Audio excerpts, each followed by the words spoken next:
কলকাতার এদিক থেকে মায়াপুর যেতে চান তাদের জন্য কিন্তু একটি আদর্শ ট্রেন হতে চলেছে এই শিয়ালদা থেকে কৃষ্ণনগর পর্যন্ত এসি এমএরেক। সেই আছে কলকাতার ঐতিহ্য মেট্রো রেলের ট্র্যাক D1845 শিয়ালদা থেকে কৃষ্ণনগর সিটি জংশন পর্যন্ত। এই আমাদের পিছনে দুজন ফরেনার এসছেন, তারা উইদাউট টিকিটে এই ট্রেনে উঠে পড়েছে। তো ভাই কেমন লাগছে? দুর্দান্ত লাগছে, এই ট্রেনে ওঠার মানে সত্যি খুব আনন্দের বিষয়।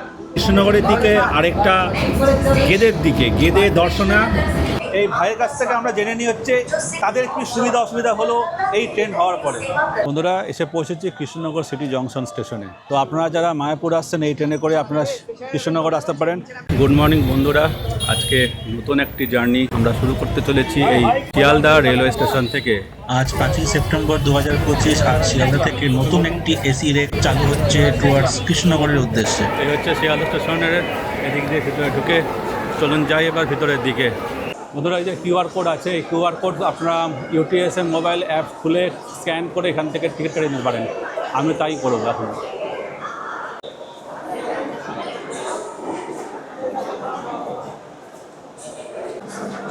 নটা বেজে 48 মিনিটে ট্রেন আমাদের ছাড়বে কৃষ্ণনগর লোকাল 7 নম্বর প্ল্যাটফর্মে।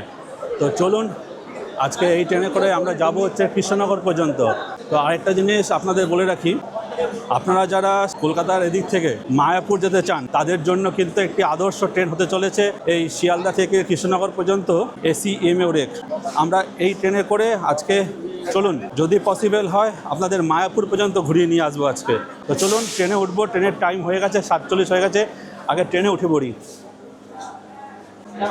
তো বন্ধুরা আমরা কিন্তু ট্রেনের টিকিট কেটে নিয়েছি ইউটিএস অনলাইনের মাধ্যমে। আমি ট্রেন থেকে নেমে তাড়াতাড়ি বাইরে গিয়ে কিউআর কোড স্ক্যান করে আমরা কিন্তু টিকিট কেটে নিয়েছি। ভাড়া পড়লো 140 টাকা। তো বন্ধুরা শিয়ালদা থেকে নির্ধারিত টাইম ঠিক 9টা বেজে 48 মিনিট, তার থেকে 2 মিনিট পরে 9টা বেজে 50 মিনিটে ট্রেন ছেড়ে দিল শিয়ালদার 7 নম্বর প্ল্যাটফর্ম থেকে টুয়ার্ডস কৃষ্ণনগর সিটি জংশনের উদ্দেশ্যে। তো বন্ধুরা ট্রেন ছেড়ে দিয়েছে শিয়ালদা রেল স্টেশনের 7 নম্বর প্ল্যাটফর্ম। তো চলুন আমরা এবার পিছনের দিকে উঠেছিলাম, একটু সামনের দিকে যেতে হবে মিডিল পোর্শন, যাতে আমরা কৃষ্ণনগর যখন যাব মিডিলের দিকে নামলে আপনাদের সুবিধা হবে বেরোনোর জন্য। তো যারা কৃষ্ণনগর হয়ে মায়াপুরের দিকে যাচ্ছেন তারা কিন্তু অবশ্যই চেষ্টা করবেন একটু মিডিলের দিকে ওঠার জন্য, নাহলে কি বেরিয়ে আপনাদের তাড়াতাড়ি গাড়ি পেতে সুবিধা হবে। তো শিয়ালদা থেকে আমাদের ট্রেন ছেড়ে যাওয়ার পরে আমরা দেখতে পাচ্ছি ট্রেন ঢুকছে নিউ দিল্লি শিয়ালদা রাজধানী এক্সপ্রেস শিয়ালদা স্টেশনে প্রবেশ করছে।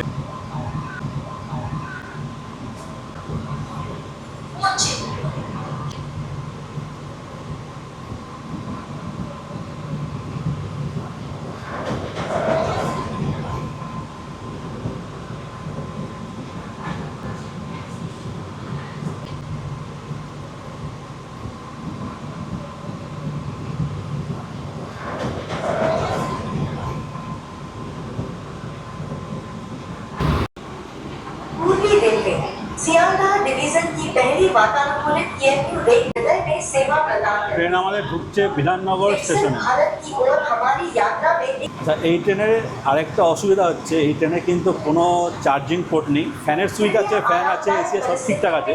যদি চার্জিং পোর্ট থাকতো তাহলে কিন্তু আরও সুবিধা হতো। দেখুন এখানে কিন্তু ফ্যানের সুইচ দেওয়া আছে, টু-স্ট্রোক ইমার্জেন্সির বোতামও দেওয়া আছে, কিন্তু কোনো চার্জিং পোর্ট কিন্তু এখানে নেই। ওই দমদম ঢোকার আগে ট্রেন দাঁড়িয়েছে আর পাশেই আছে কলকাতার ঐতিহ্য মেট্রো রেলের ট্র্যাক। এই যে ট্রেন মেট্রো বেরোই যাচ্ছে যদি।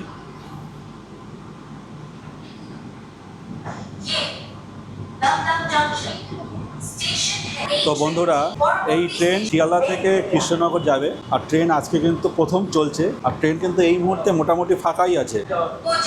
আর দেখুন প্রত্যেকটা কোচে কিন্তু টিটি বর্তমান আছে, প্যাসেঞ্জার ওঠার সঙ্গে সঙ্গে কিন্তু টিকিট কিন্তু চেক হচ্ছে, যেটা খুব দরকার। ট্রেনটাকে মেনটেন্যান্স ঠিকমতো করতে গেলে অবৈধ লোক যাতে না ওঠে সেই চিন্তা কিন্তু সেটাও নজরে রাখতে হবে আমাদেরকে।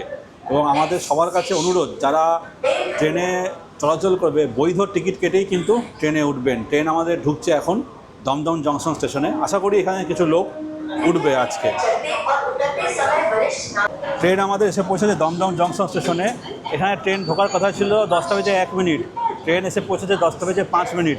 আর এখানে কিন্তু প্রচুর লোক, সব সময় সদা ব্যস্ততা দমদম জংশন। আর দরজা বন্ধ হবে, তো সেদিকে অ্যানাউন্সমেন্ট হচ্ছে, দরজার সামনে যদি না দাঁড়ানো হয় কেউ, আর কিছুক্ষণ পরেই দরজা বন্ধ হয়ে যাবে। আর ট্রেন কিন্তু এখানে কিছুটা লেট করেছে, 10টা 1-এ ঢোকার কথা, ট্রেন ঢুকেছে 10টা 5-এ।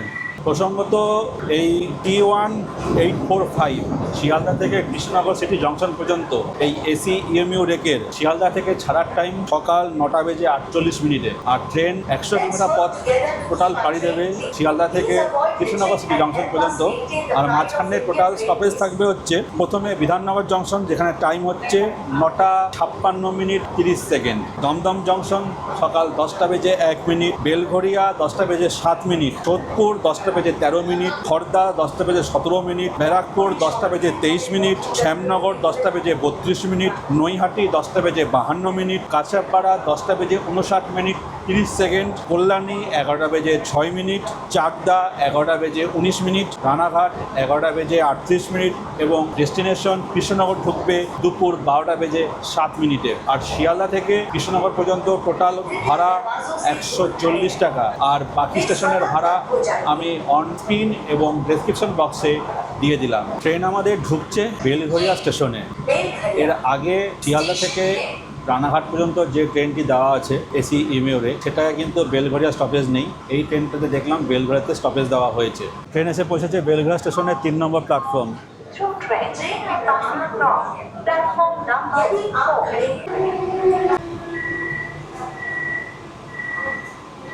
বিদ্যুৎ সাশ্রয় করতে হলে না হলে ফ্যান বন্ধ করে দিন।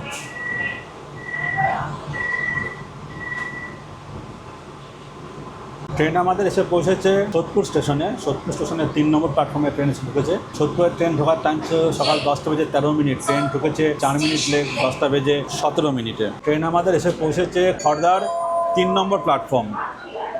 ব্যারাকপুর স্টেশনে 3 নম্বর প্ল্যাটফর্মে ট্রেন এসে দাঁড়িয়েছে। আর ট্রেন কিন্তু ওই মিনিট 5 লেট আছে। তো আমাদের পরবর্তী স্টেশন হচ্ছে শ্যামনগর স্টেশন। আর শ্যামনগরে ঢোকার টাইম হচ্ছে 10:31, কিন্তু ট্রেন এখন লেট আছে। ট্রেন ঢুকবে অ্যাপ্রক্স 10:36। ট্রেন ক্রস করছে ইছাপুর রেলওয়ে স্টেশন। পরবর্তী স্টেশন শ্যামনগর।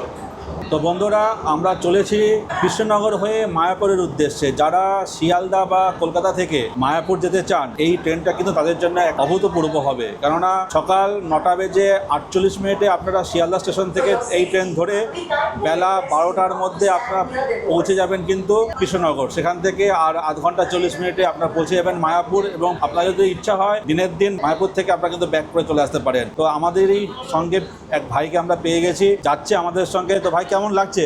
দুর্দান্ত লাগছে। এই ট্রেনে ওঠার মানে সত্যি খুব আনন্দের বিষয়। সবাই বলবো যে এখানে টিকিট কেটে আসবেন, সবাই আনন্দ করবেন, ট্রেনটাকে পরিষ্কার পরিচ্ছন্ন রাখার চেষ্টা করবেন। আর বিনা টিকিটে এই গাড়িতে কোনোভাবেই কিন্তু আপনারা কেউ উঠবেন না। অবশ্যই বিনা, কিন্তু খুব বড় ফাইন হয়ে যাবে, একদম কিন্তু দণ্ডনীয় অপরাধ। এই ভুলটা কিন্তু করবেন না। হ্যাঁ, ভুলবশত করে ফেললে আপনাকে ফাইন করবে, সেই ফাইনটা আপনাকে দিতেই হবে। না দিয়ে কিন্তু কোনো উপায় নেই, ফাইনটা কিন্তু দিতেই হবে। ট্রেন আমাদের এসে পৌঁছেছে শ্যামনগর স্টেশনে। শ্যামনগর স্টেশনের 3 নম্বর প্ল্যাটফর্মে ট্রেন ঢুকেছে। আর এই শ্যামনগরে 3 নম্বর প্ল্যাটফর্ম পড়বে আপনার ডান দিকে। আসুন আমরা আমাদের ট্রেন পরিষ্কার রাখার জন্য।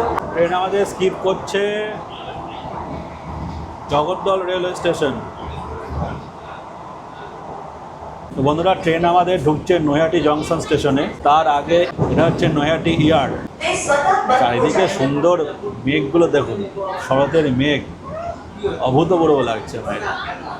বন্ধুরা, ট্রেন আমাদের প্রবেশ করছে নৈহাটি জংশন স্টেশনে। নৈহাটি জংশনে ট্রেন ঢোকার কথা টাইম হচ্ছে 10:51।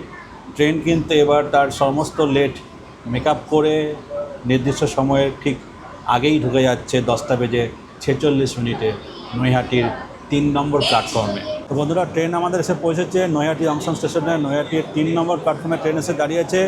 আর 2 নম্বর প্ল্যাটফর্ম থেকে বেরিয়ে যাচ্ছে নৈহাটি থেকে ব্যান্ডেল যাওয়ার ট্রেন। আর এই নৈহাটি হচ্ছে আমাদের সবার পরিচিত বড়মার জায়গা। আপনারা যারা নৈহাটিতে আসবেন বড়মার দর্শন কিন্তু করে অবশ্যই যাবেন। নৈহাটি স্টেশনের 6 নম্বর প্ল্যাটফর্মে দাঁড়িয়ে আছে 12317 শিয়ালদা থেকে জম্মু তাওয়াই হামসফর এক্সপ্রেস। তো বন্ধুরা, আমাদের পিছনে দুজন ফরেনার এসছেন, তারা উইদাউট টিকিটে এই ট্রেনে উঠে পড়েছেন এবং কাউকে বলেছিল যে হোয়াটসঅ্যাপের টিকিটে পাঠিয়ে দেওয়ার জন্য। তো হোয়াটসঅ্যাপের টিকিট কিন্তু অ্যালাউ নেই। তো ওনাদেরকে রিকোয়েস্ট করা হলো তারা যেন পরবর্তী স্টেশনে নেমে যান। এনারা নামবেন, হয়তো যাওয়ার কথা ছিল তাহিরপুর, যদিও তাহিরপুরে ট্রেনের স্টপেজ নেই। যেহেতু ওনারা ফরেনার এবং আমাদের দেশে ভিজিট করতে এসছে, তাদের প্রতি সহানুভূতি দেখিয়েই আমরা তাদেরকে পিটি সাহেব বললেন যে আপনি পরবর্তী স্টেশনে ট্রেন থেকে নেমে যান এবং বৈধ টিকিট কেটে আপনারা কিন্তু যে কোনো ট্রেনে উঠবেন। এটা কিন্তু আমার বেশ ভালো লাগলো। আমরা যখন বিদেশে যাই, বাড়ি যাবে, আমাদের কিন্তু এরকম সহমর্মিতা দেখানো উচিত, যেটা আমরাও দেখিয়েছি। তো বন্ধুরা, ট্রেন আমাদের এবার ক্রস করবে কাছাপাড়া রেলওয়ে স্টেশন। তার আগে ক্রস করছে কাছাপাড়া ওয়ার্কশপ গেট। আর এই কাছাপাড়া ঢোকার আগেই আপনারা চাইলে দেখতে পারবেন ডান দিকে যে কল্যাণী এক্সপ্রেসওয়ের উপর যে সুন্দর ফ্লাইওভার হয়েছে। দূরে ক্যামেরায় ধরা পড়ছি না, জানি না, চেষ্টা করছি আপনাদের সেটা তুলে ধরার জন্য। ওই জায়গাটা কিন্তু অপূর্ব লাগে, অভূতপূর্ব। আর ট্রেন আমাদের ঢুকছে আমার স্টেশন কাছাপাড়া। বলা বৈশিষ্ট্য রাখে যেটা, এই কাছাপাড়া স্টেশনে কিন্তু দুদিকেই প্ল্যাটফর্ম পড়বে, 1 নম্বরের এবং 2 নম্বরের দিকে, এবং উভয় দিকেই কিন্তু গেট খুলবে। এই যে এদিকে 1 নম্বর গেট দিয়ে বেরোনো একদম টিকিট কাউন্টার সামনে, এদিকে গেট খুলেছে। এবার এদিকে দেখে গেট খুলে কিনা, এদিকেও গেট খুললো, দুদিকেই কিন্তু গেট খুলেছে। ট্রেন এসে পৌঁছেছে কাছাপাড়ার 10টা বেজে 59 মিনিটে। ট্রেনে কিন্তু লোক মোটামুটি আছে, সিট ভর্তি নেই কিন্তু লোক আছে। ট্রেন আমাদের ছেড়ে দিল কাছাপাড়া রেলওয়ে স্টেশন। পরবর্তী স্টেশন কল্যাণী। আর সামনের দূরে যে রাস্তাটা দেখা যাচ্ছে ওটা হচ্ছে কল্যাণী এক্সপ্রেসওয়ে, যেটা ঈশ্বরগুপ্ত ব্রিজ ক্রস করে ওপারে মগরাতে দিল্লি রোডের সঙ্গে মিশেছে। আর এদিকে সোজা চলে গেছে বেলঘরিয়া হয়ে বেলঘরিয়া এক্সপ্রেসওয়ে রোডের সঙ্গে। তো বন্ধুরা, ট্রেন আমাদের ঢুকছে কল্যাণী স্টেশনের 1 নম্বর প্ল্যাটফর্মে। নির্ধারিত সময়ে ট্রেন ঢুকছে কল্যাণী স্টেশনে। আর এই পরবর্তী স্টেশন হচ্ছে চাকদা। আর একটা জিনিস ইনফরমেশান আপনার কাছে, যে ওয়েস্ট বেঙ্গলের মধ্যে একমাত্র all India institute of medical science, AIIMS যেটা বলা হয়, সেটা কিন্তু আছে এই কল্যাণীতেই। এই কল্যাণী স্টেশনে নেমে আপনাদের কিছুটা পথ যেতে হবে, বাসে হোক বা অটোতে হোক। মোটামুটি কল্যাণী স্টেশন থেকে 6 কিলোমিটার মতো ডিস্টেন্স। ট্রেন আমাদের এসে পৌঁছেছে কল্যাণী স্টেশনের 1 নম্বর প্ল্যাটফর্ম। আর হ্যাঁ, দেখুন কত লোকের ভিড়। ট্রেন আমাদের ছেড়ে দিল কল্যাণী স্টেশনের 1 নম্বর প্ল্যাটফর্ম নির্ধারিত সময়ে 10টা বেজে 6 মিনিটে।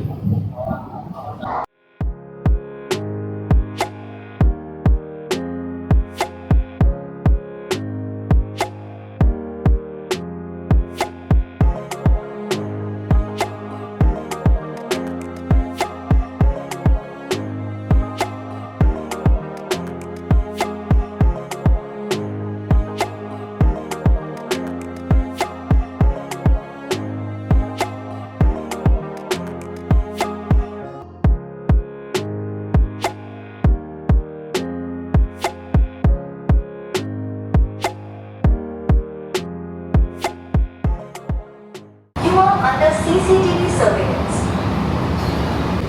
তো বন্ধুরা, ট্রেন আমাদের এসে পৌঁছেছে চাকদা স্টেশনে। চাকদা স্টেশনে ট্রেন ঢোকার কথা 11টা বেজে 18 মিনিট। একদম নির্ধারিত টাইমেই ট্রেন ঢুকে গেছে চাকদা স্টেশনের 1 নম্বর প্ল্যাটফর্মে। তো বন্ধুরা, ট্রেন আমাদের ছেড়ে দিল চাকদা স্টেশন। পরবর্তী স্টেশন রানাঘাট জংশন।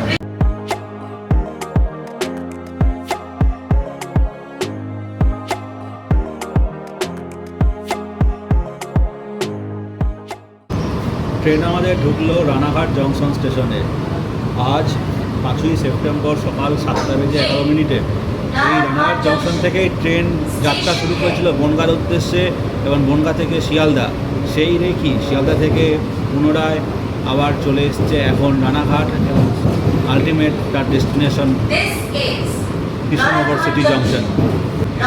11টা বেজে 37 মিনিটে ট্রেন এসে পৌঁছেছে 11:30, মানে ট্রেন অ্যাডভান্স এখানে ঢুকে গেছে। আর এটা হচ্ছে রানাঘাট স্টেশনের 1 নম্বর প্ল্যাটফর্মে, তো অর্থাৎ এখানে ট্রেন কিন্তু এখন 7 মিনিট দাঁড়াবে। नाराघाट जंक्शन আর এর পরবর্তী স্টেশনই হচ্ছে কৃষ্ণনগর সিটি জংশন, আর প্ল্যাটফর্ম পড়েছে এই বাদিকে। তো বন্ধুরা, সকাল থেকে ট্রেনে ঘুরে বেড়াচ্ছে। এই ট্রেনের একটি সমস্যা, এই ট্রেনে কোনো হকার ওঠে না, খাবার দাবারের সমস্যা হবে আর চার্জিংয়ের সমস্যা আছে। তো রানাঘাটে 7 মিনিট অ্যাডভান্স ঢুকেছে, তো 7 মিনিট আগে অ্যাডভান্স ঢোকা বলে ট্রেন থেকে নেমে একটা কেক কিনে নিলাম। তো কেক খেয়েই আপাতত ব্রেকফাস্টটা সারি। তো বন্ধুরা, ট্রেন আমাদের ছেড়ে দিল রানাঘাট স্টেশনের 1 নম্বর প্ল্যাটফর্ম, আর পরবর্তী স্টেশনই হচ্ছে কৃষ্ণনগর সিটি জংশন। তো এর মধ্যে আমি খেয়ে নিয়েছি ব্রেকফাস্ট। আর এই ব্রেকফাস্ট করে যেটা হচ্ছে, এই জিনিসটা কিন্তু আপনি ট্রেনের মধ্যে ফেলবেন না, এটা আমি নিজের কাছে রেখে দিচ্ছি। ট্রেন থেকে নেমে ডাস্টবিন যেখানে পাবো সেখানেই আমি ফেলবো। তো যারা ট্রেনে চড়ছেন তাদের কাছে একান্ত অনুরোধ, ট্রেনটাকে নোংরা করবেন না। যে কোনো জিনিস, বর্জ্য পদার্থ আপনি এটাকে নিজের কাছে রেখে দিন। ট্রেন থেকে নেমে ডাস্টবিন যখন আসবে সে ডাস্টবিনে ফেলে দেবেন। তো এটা আমি নিলাম, এটা আমি এখানে রেখে দিলাম, এই ব্যাগের আমি বাইরে রেখে দিলাম। ডাস্টবিন যখন আসবে আমি সেই ডাস্টবিনে সেটা ফেলে দেবো। তো বন্ধুরা, রানাঘাট স্টেশন এই জন্যই জংশন, কারণ এখান থেকে এই যে লাইন ভাগ হয়ে যাচ্ছে, একটা কৃষ্ণনগরের দিকে আরেকটা গেদের দিকে। গেদে দর্শনা, যেটা আগে গেদে হয়ে দর্শনা হয়ে ট্রেন চলে যেতে হচ্ছে নর্থ বেঙ্গলের দিকে, এই লাইন এই রানাঘাট থেকেই ভাগ হয়ে যাবে গেদের দিকে। এই যে ডবল লাইন, এই ডবল লাইন চলে গেল টুয়ার্ডস গেদের দিকে, যেটা আন্তর্জাতিক রুট। এই গেদে দিয়ে কিন্তু গেদে দর্শনা হয়ে এখনও কিন্তু বাংলাদেশে ঢাকা পর্যন্ত মৈত্রী এক্সপ্রেস চলাচল করে। ওদিকে চলে গেল গেদে লাইন, আর এই লাইনটা আমরা চলে গেলাম হচ্ছে টুয়ার্ডস কৃষ্ণনগরের দিকে। সামনে পরবর্তী স্টেশন হচ্ছে কালীনারায়ণপুর জংশন। পরপর দুটি junction station. Kalinarayanpur junction cross করলে একটা লাইন ভাগ হয়ে যাচ্ছে টুয়ার্ডস শান্তিপুরের দিকে, আর একটা লাইন চলে যাচ্ছে কৃষ্ণনগর হয়ে বহরমপুর হয়ে টুয়ার্ডস, এখন নসিপুর ব্রিজ চালু হয়েছে, নসিপুর ব্রিজ হয়ে টুয়ার্ডস নর্থ বেঙ্গলের দিকে। তো কালীনারায়ণপুর জংশনে ঢোকার আগে আমরা ক্রস করব চূর্ণী নদীর ব্রিজ। ট্রেন আমাদের ক্রস করছে কালীনারায়ণপুর জংশন। এই কালীনারায়ণ জংশন ক্রস করলে একটা লাইন চলে যাবে শান্তিপুরের দিকে, আর একটা লাইন চলে যাবে টুয়ার্ডস কৃষ্ণনগরের দিকে। ওই দূরে যে লাইনটা ভাগ চলে গেল, ওটা টুয়ার্ডস চলে গেল শান্তিপুরের দিকে। ট্রেন আমাদের ক্রস করে এলো বীরনগর স্টেশন, আর এর মধ্যে আকাশ কিন্তু বেশ কালো মেঘের ঘন ঘটা আকাশে।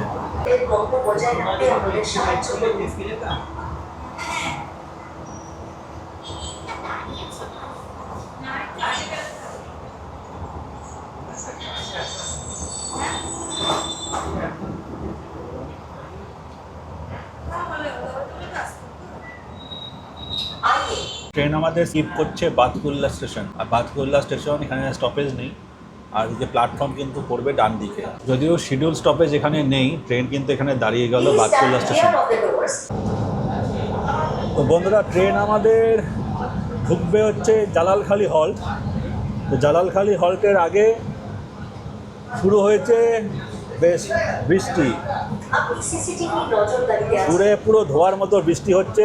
ঠিক আগের দিন যখন রানাঘাট ঢুকতে গেছিলাম, রানাঘাট ঢোকার সময় এরকম তুমুল বৃষ্টি শুরু হয়েছিল। আজকেও মনে হচ্ছে সেই একই হবে, কৃষ্ণনগর ঢোকার আগে এরকম বৃষ্টি শুরু হয়েছে।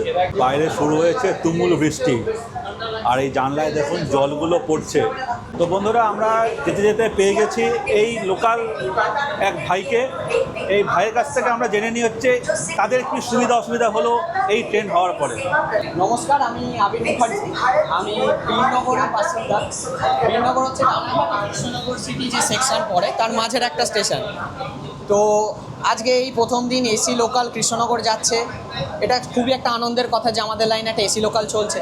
কিন্তু কোনো দিক থেকেও আমরা একটু ভারাক্রান্ত হয়েছি একজন বীরনগরের বাসিন্দা হয়ে। শুধু বীরনগর বলবো না, কালীনারায়ণপুর, তাহেরপুর, বীরনগর, বাতকুল্লা এবং জালালখালি একটি হল্ট স্টেশন। তো সেটিকে যদি আমরা নাও ধরি, বাতকুল্লা সহ 4টি স্টেশন আছে রানাঘাট ও কৃষ্ণনগরের মাঝে। তো এই 4টি স্টেশনে এসি লোকালের কোনো স্টপেজ দেওয়া হয়নি, এবং স্টপেজ না দেওয়ার কারণটাও কেন আমার সেরকম জানা নেই। এবং মাঝখানে এই সময় দুপুরবেলা কিন্তু আমাদের কৃষ্ণনগর লোকালও খুব কম থাকে। এমনিতেই আমাদের এই যে এসি লোকাল 1:30টার সময় কৃষ্ণনগর ছেড়ে আবার শিয়ালদার পথে রওনা দেবে, মাঝের স্টেশনগুলো দাঁড়াবে না, সরাসরি রানাঘাটে স্টপেজ দেবে। এবং এই যে এটা গ্যালোপিং যাবে মাঝের স্টেশনগুলো দিয়ে, এর পেছনে একটা কৃষ্ণনগর আছে, সেটা বাতকুল্লার পরে সরাসরি কালীনারায়ণপুরে দাঁড়ায়, অর্থাৎ বিনগর ও তাহেরপুর সেই গাড়িটাও স্কিপ করে। তো সাবারবান এরিয়ায় থেকে যদি সাবারবান লোকালি পরপর স্কিপ করতে থাকে দুপুরবেলা, আমাদের অ্যাকচুয়ালি বলতে গেলে 12:12 কৃষ্ণনগরের পরে পরবর্তী কৃষ্ণনগর লোকাল যদি বলি আমরা, দাঁড়ায় হচ্ছে 3:30-র সময়।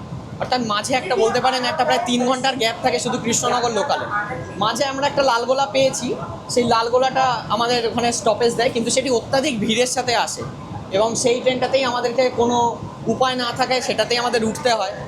তো রেলের কাছে একটা আবেদন আমরা করব, অবশ্যই যদি আমাদের এই মাঝের স্টেশনগুলোতে একটু স্টপেজ দেওয়া হয়, কারণ আমাদের কাছে কৃষ্ণনগর লোকাল ছাড়া আর কোনো ট্রেনে চড়ার উপায় নেই, আমাদের লাইনে কৃষ্ণনগর লোকালটাই শুধু আছে। তো এটা যদি রেল একটু ভেবে দেখে, যদি মাঝের স্টেশনগুলো একটু স্টপেজ দেওয়া হয়, হয়তো যাত্রী সংখ্যাও বাড়বে, রেলের আয়ও বাড়তে পারে, এটাই আমি বলবো। অবশ্যই ভাইয়ের মুখে শুনে নিলাম যে এই সময়টা একটা লং গ্যাপ আছে, তো সেখানে কিছু সময়ের জন্য একটা ট্রেন এই এসি ইএমইউ রেক আছে, সেটা তো গ্যালোপিং আছে, তাছাড়া আরেকটি ট্রেন আছে যেটা বাতকুল্লা তাহেরপুর দাঁড়ায় না।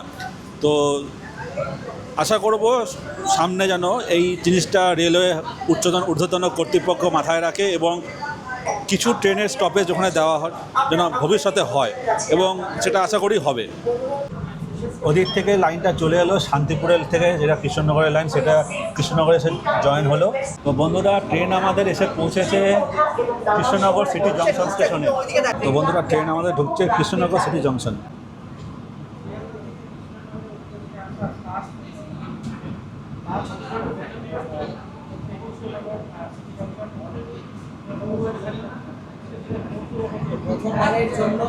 আমরা এন্টার করছি কৃষ্ণনগর সিটি জাংশনে। দেখো ভিড়, দেখো বাইরে সকলেই দাঁড়িয়ে ছবি তুলছে, ছবি ক্যাপচার করছে। প্রথম এসি লোকাল এন্টার করছে কৃষ্ণনগর সিটি জাংশনে। বাইরে প্রচুর ভিড়, সকলের হাতেই মোবাইল, ক্যামেরা বন্দি করতে সকলেই কিন্তু এই মুহূর্তে কৃষ্ণনগর সিটি জাংশন। দেখুন, প্রচুর লোকের উন্মাদনা, তাদের দীর্ঘদিনের দাবি কিন্তু মিটতে চলেছে। এই কৃষ্ণনগর থেকে শিয়ালদা পর্যন্ত একটি এসি ইএমইউ রেক চালু হওয়ার তাদের দাবি ছিল, সেটাকে পূরণ করেছে আজকের দিন 2025 সালের 5 সেপ্টেম্বর। বন্ধুরা, এসে পৌঁছেছি কৃষ্ণনগর সিটি জংশন স্টেশনে। তো বন্ধু, ঘড়ির কাঁটায় হচ্ছে দুপুর 12:08, 12:07 ট্রেন এসে পৌঁছানোর কথা ছিল কৃষ্ণনগর সিটি জংশন স্টেশনে। একদম নির্ধারিত টাইমের 1 মিনিটের মধ্যে লেট করে ট্রেন এসে পৌঁছেছে কৃষ্ণনগর সিটি জংশন স্টেশনে। কৃষ্ণনগর সিটি জংশনের 3 নম্বর প্ল্যাটফর্মে ট্রেন এসে পৌঁছেছে, আর এই ট্রেন আবার শিয়ালদার উদ্দেশ্যে ফিরে যাবে দুপুর 1:30। তো বন্ধুরা, আমরা এসে পৌঁছেছি কৃষ্ণনগর স্টেশনে 3 নম্বর প্ল্যাটফর্মে। ট্রেন এসে পৌঁছেছে এখানে, আর কিছুক্ষণ পরে দুপুর 1:30 নাগাদ এই ট্রেন ছেড়ে যাবে কৃষ্ণনগর থেকে শিয়ালদার উদ্দেশ্যে। তো আপনারা যারা মায়াপুর আসছেন, এই ট্রেনে করে আপনারা কৃষ্ণনগর আসতে পারেন। কৃষ্ণনগরে আপনারা নামবেন হচ্ছে বেলা 12:07। আপনারা এখান থেকে 1টার মধ্যে মায়াপুর পৌঁছে যাবেন। আর যারা মায়াপুর থেকে ফিরতে যান কলকাতা শহরের দিকে, তারাও কিন্তু এই কৃষ্ণনগরে এসে 1:30 ট্রেন ধরে আপনারা এসি লোকালে 140 টাকার বিনিময়ে আপনারা পৌঁছে যাবেন কৃষ্ণনগর থেকে শিয়ালদা। অর্থাৎ আমি যেটা খোঁজ পেয়েছি, এখানে থেকে মায়াপুর যেতে অটোতে শেয়ারে ভাড়া পড়ে 30 টাকা, মানে 30 টাকা, আর এদিকে 140 টাকা, 170 টাকা কিন্তু আপনারা আরামে পৌঁছে যাবেন মায়াপুর, বা মায়াপুর থেকে কলকাতা, বা কলকাতা থেকে মায়াপুর। তো বন্ধুরা, আমরা ট্রেন থেকে নেমে চলে এসেছি সিঁড়ি দিয়ে উপরে উঠলাম, আর তার সঙ্গে শুরু হয়েছে তুমুল বৃষ্টি। তো কিছুটা সময় এখানে কাটিয়ে বৃষ্টিটা একটু কমলে আমরা বাইরে বেরোবো। তো বন্ধুরা, আমরা চলে এসেছি কৃষ্ণনগর স্টেশনে। কৃষ্ণনগর স্টেশনের মেন গেট দিয়ে আমরা এবার বেরোবো। এই হচ্ছে সামনে মেন গেট, বাহির চলে গেট দিয়ে আমরা বেরিয়ে যাচ্ছি। এবার বেরিয়ে দেখা যাবে প্রচুর টোটো আছে, তো কিসে করে যাওয়া যায় সেটা দেখি। এই হচ্ছে কৃষ্ণনগর রেলওয়ে স্টেশনের ঢোকার জায়গা। এখান দিয়ে আপনারা বাইরে বেরিয়ে এসে এখানে টোটো স্ট্যান্ড পেয়ে যাবেন। টোটো স্ট্যান্ড করে টোটোর সঙ্গে ভাড়া করে আপনারা যেতে পারেন